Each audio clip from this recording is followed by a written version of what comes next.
यानी अक्सर मैंने लोगों के मुंह से सुना था कि कुरान पर भरोसा करो, कुरान पर यकीन करो, तुम्हारे लिए अल्लाह वहाँ से असबाब खोलेगा जहाँ से तुम गुमान भी ना कर सको।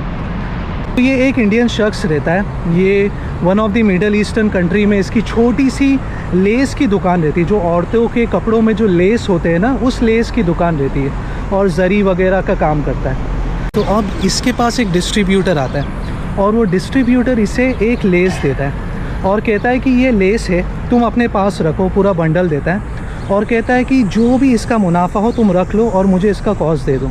यानी बस ये उन लोग की कॉन्वर्जेशन रहती है और ये इसे फेयर डील लगती है। अब इसके पास इसकी दुकान में एक ख़रीदार आता है जो अजीब ही ख़रीदार रहता है और इससे पूरी की पूरी लेस ख़रीद लेता है उसके मुंह मांगे प्राइस पर।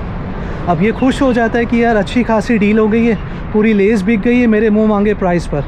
अब वो इससे लेस दे देता है।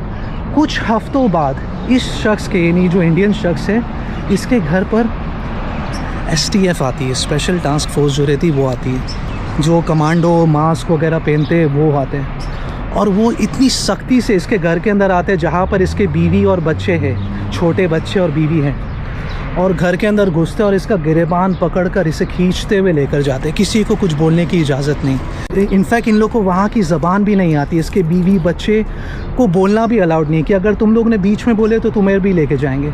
तो वहाँ पर वो बेबस लाचार होकर इंतज़ार करते कि क्या करें, घर के पड़ोसी के पास जाते, करीबी मस्जिद के पास जाते कि हमारी मदद करो। मस्जिद वाले और पड़ोसी लोग मदद करते, चेक करते कि कहाँ पर लेकर गए, किस पुलिस स्टेशन में लेकर गए, लेकिन कोई जवाब नहीं मिलता है। महीने गुजर जाते, 2 महीने गुजर जाते और तीसरे महीने इस शख्स का फ़ोन आता है, ये जो इंडियन शख्स है इसका फ़ोन आता है और इसके घर वालों को राहत आ जाती कि 3 महीने बाद फ़ोन आया।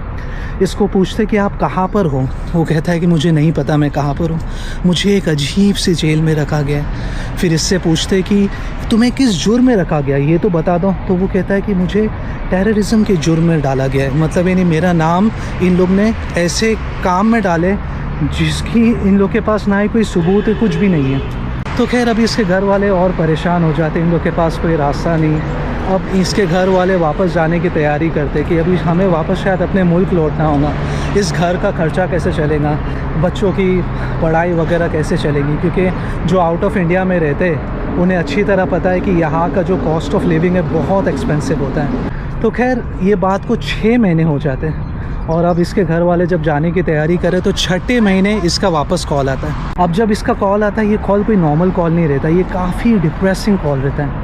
अपने घर वालों को, अपनी बीवी को कहता है मुझे माफ़ करना, अपने बच्चों को कहता है कि अपनी माँ का ख्याल रखना, तुम लोग वापस अपने मुल्क लौट जाना। मुझे फिर अपनी बीवी को कहता है